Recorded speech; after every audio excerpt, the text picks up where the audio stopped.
Bismillahirrahmanirrahim. Assalamualaikum warahmatullahi wabarakatuh.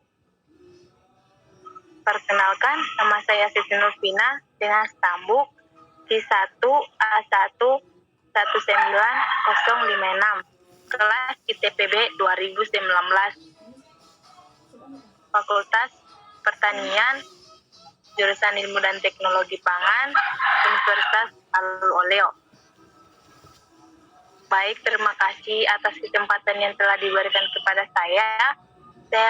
Saya di sini akan mempresentasikan mengenai karakteristik enzim dengan mata kuliah biokimia pangan lanjut. Baik, terima kasih. Jadi langsung saja. Jadi pengertian dari enzim. Enzim merupakan senyawa organik bermolekul besar yang berfungsi untuk mempercepat jalannya reaksi metabolisme di dalam tubuh-tumbuhan tanpa mempengaruhi keseimbangan reaksi. Yang kedua, enzim tidak ikut bereaksi. Struktur enzim tidak berubah baik sebelum dan sesudah reaksi tetap. Yang ketiga, enzim sebagai biokatalisator. Yang keempat, bagian enzim yang aktif adalah sisi aktif dari enzim. Baik, masuk pada denaturasi. Apa sih itu denaturasi? Baik, denaturasi adalah penyimpangan dari keadaan alami. Akibat denaturasi dari enzim adalah enzim akan kehilangan aktivitasnya.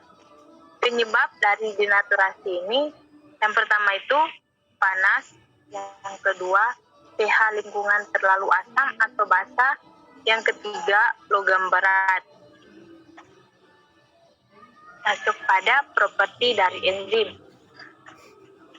Properti dari enzim, yang pertama situs aktif, yang kedua efisiensi katalitik, yang ketiga spesifitas, yang keempat kofaktor, yang kelima regulasi, yang keenam lokasi dalam sel. Masuk pada spesifitas enzim. Spesifitas enzim memiliki 4 macam. Yang pertama, enzim memiliki spesifitas yang tinggi. Yang kedua, berbeda dengan katalis anorganik untuk bermacam reaksi dan zat kimia. Yang ketiga, berinteraksi dengan satu atau hanya beberapa substrat. Yang keempat atau yang terakhir, mengkatalisis hanya satu jenis reaksi saja. Masuk pada tata nama enzim. Baik, tata nama enzim yang dipaparkan hanya 3. Yang pertama, enzim diberi nama sesuai dengan nama substrat dan reaksi yang dikatalisis. Yang kedua, biasanya tata nama enzim ditambah akhiran AC. Yang ketiga atau yang terakhir, enzim dibagi ke dalam 7 golongan besar. Nah, seperti kelas pertama, oksidoreduktase atau nitrat reduktasi dengan tipe reaksi memisahkan dan menambahkan elektron atau hidrogen. Yang kedua, transferase atau kinase dengan tipe reaksi memindahkan gugus senyawa kimia. Yang ketiga, hidrolase atau protease lipase amilase dengan tipe reaksi memutuskan ikatan kimia dengan menambahkan air. Yang keempat, liase atau fumarase dengan tipe reaksi membentuk ikatan rangkap dengan melepaskan satu gugus kimia. Yang kelima, isomerase atau epimerase Dengan tipe reaksi mengkatalisir perubahan isomer. Yang terakhir, ligase atau sintetase atau tiokinase. Dengan tipe reaksi menggabungkan dua molekul yang disertai dengan hidrolisis ATP. Masuk pada susunan enzim. Susunan enzim terdiri dari tiga. Yang pertama, komponen utama enzim adalah protein. Protein yang sifatnya fungsional, bukan protein struktural. Yang ketiga itu, tidak semua protein bertindak sebagai enzim. Jadi hanya beberapa protein saja.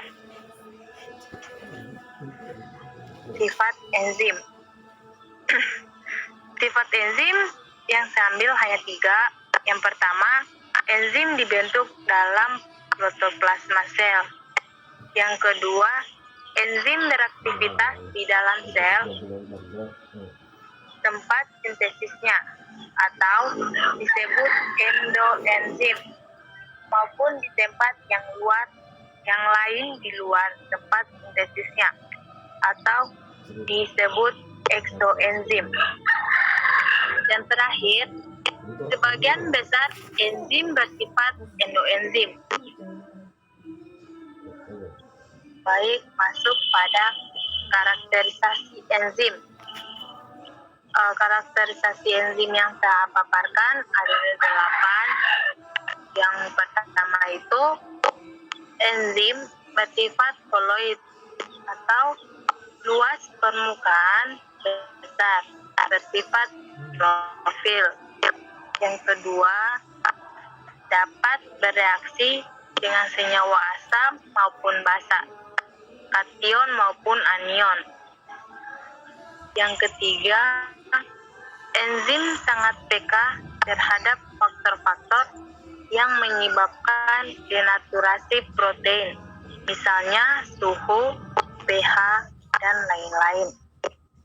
Yang keempat, enzim dapat dipacu maupun dihambat aktivitasnya.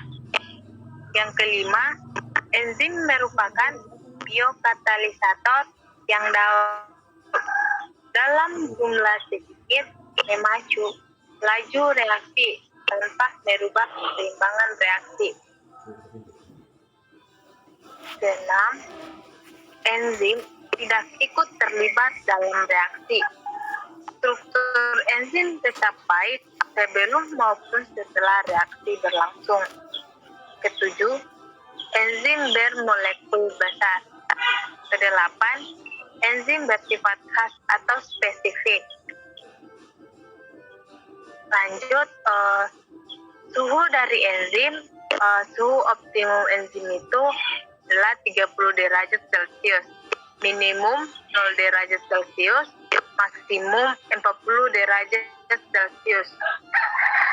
pH tergantung pada jenis enzimnya, atau pepsin aktif kondisi masam, amilase kondisi netral, tripsin kondisi basa. Ketiga, konsentrasi substrat. Substrat yang banyak mula-mula memacu aktivitas enzim, tetapi kemudian menghambat dikarenakan penumpukan produk atau feedback effect. Keempat, konsentrasi enzim. Peningkatan konsentrasi enzim memacu aktivitasnya. Kelima, air memacu aktivitas enzim. Keenam, vitamin juga memacu aktivitas enzim. Baik, itu saja presentasi dari saya. Lebih dan kurangnya mohon dimaafkan. Wabillahi taufiq wal hidayah. Wassalamualaikum warahmatullahi wabarakatuh.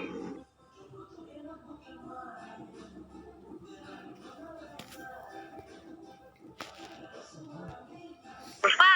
Iya.